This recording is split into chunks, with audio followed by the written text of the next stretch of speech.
ஒரு அமைதியான கிராமத்தில் சிறிய குடும்பம் ஒன்று வாழ்ந்து கொண்டிருந்தது.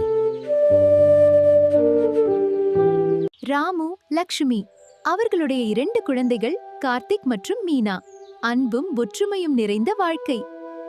ஒவ்வொரு நாளும் ராமு வயலுக்கு செல்வான், லட்சுமி வீட்டை கவனிப்பாள்.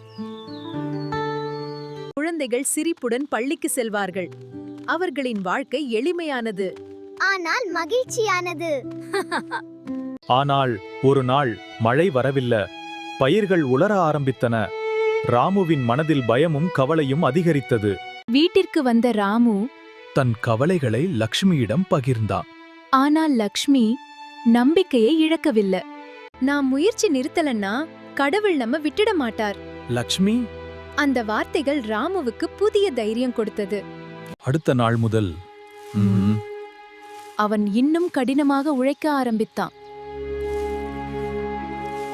கார்த்திக், மீனா இருவரும் தங்களால் முடிந்த உதவியை செய்தார்கள். ஆனால் கடன் கொடுத்தவர் வீட்டிற்கு வந்து கோபமாக பேசினார். அந்த வார்த்தைகள் குடும்பத்தை பயமுறுத்தின.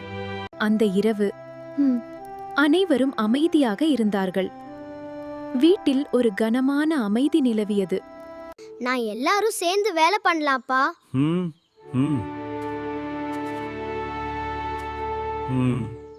ராமுவின் கண்களில் கண்ணீர் வந்தது.